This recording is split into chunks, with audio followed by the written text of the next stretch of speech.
Welcome to the We Buy Houses podcast with our host, Brian Spitz, president of Big State Homebuyers, leading the seamless approach to real estate investing in Houston since 2005. Brian's specialty in this large wholesale operation is facilitating real estate solutions for people wanting to sell quickly.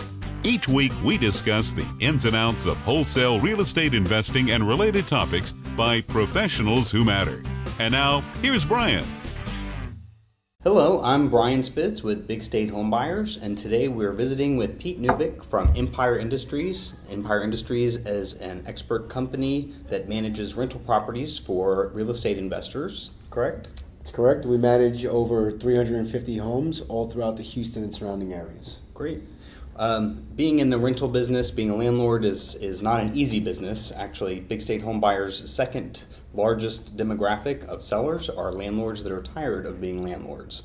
Part of the reason people get tired of being landlords is because they really don't have the experience or the knowledge of what it takes to do that effectively. So even I would promote and suggest that Empire Industries is a great resource to manage your rental properties. So we want to start out by asking a few questions today. And the first one really is, what would you say are the top downfalls for investors who are getting into the landlording business? We also deal with a lot of unhappy landlords, and that's why they come to us. So, we poll our investors and we talk to them, and I was an investor, so I've made a lot of these mistakes that we're going to talk about today. But the first one that we find is that they don't do the due diligence to get into a deal. They become very excited about a deal, almost penny wise, pound foolish. Yes. They're scared to put money into the deal just in case the deal doesn't work out. And so mainly what happens is they forego the inspection process a lot of times because they want to save $300, but yet they're buying a $80,000 or $90,000 home. Right. So, and that's what I mean by not getting all of the data up front. I see this a lot, especially with tax lien buyers. They really can't inspect the property, so it's really not fault of their own. But we do see that and now what happens when they buy the property, it just becomes a lot bigger problem than what they anticipated, and their numbers are off. So that's the first thing that we see. The second thing that we see is once they get the property, they do a great job of rehabbing it, doing a make-ready, and then they put in just a lousy resident. Right. And they don't do their due diligence. So they don't have a policy and procedure that they stick to when it comes into putting a resident. Again, they get lazy. This happened to me and my business partner. We actually owned about 31 homes at one point. We were working full-time, both of us. And we were putting ads out in the paper like bad credit okay. Yes. Don't do that, okay? Yes. Just because we wanted the phone to ring. Right. But what happens when you advertise bad credit okay, guess who calls you?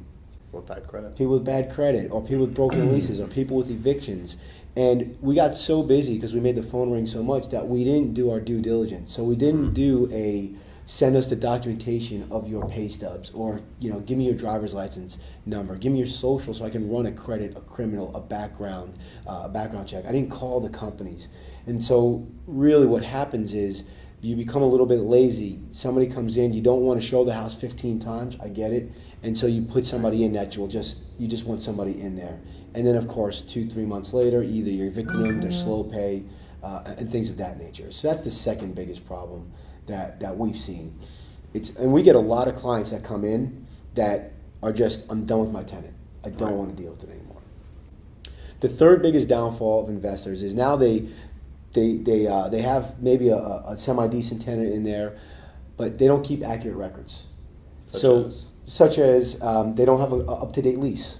You'll be surprised how many landlords come to us, ask us to manage their property, and they want us to evict the tenant, and they don't have a lease.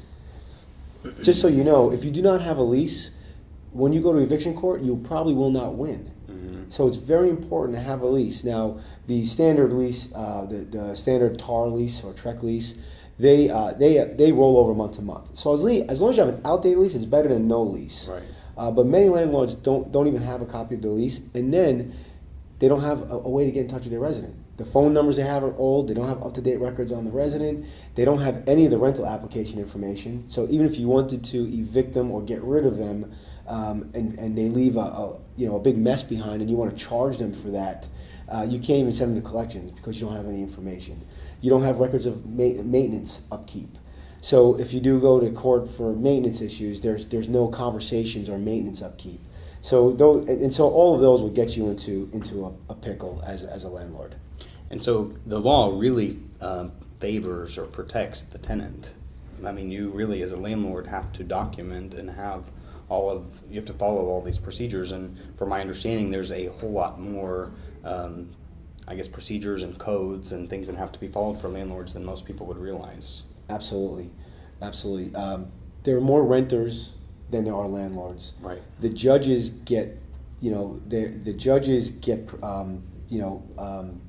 their terms are dictated by who votes for them, Right. and the landlords don't even live in their jurisdiction. Right. Who do you think they're going to cater to? Exactly. And so the judges are catering more towards the residents. Great. Well, those were some very common mistakes that investors make when they get into the landlord business. Of course, you can cure all of those mistakes one of two ways. Number one, you can hire Empire Industries to manage your rental property and help you get back on track. And if you're more done than that, you can call Big State Home Buyers. Visit bigstatehomebuyers.com and we'll advise you on what we can pay to get you out of your rental property. Thanks so much. You've been listening to We Buy Houses with your host, Brian Spitz, president of Big State Home Buyers. Don't forget to visit our website, bigstatehomebuyers.com, for more information on how to sell your house. We pay $500 for referrals, so tell your friends too.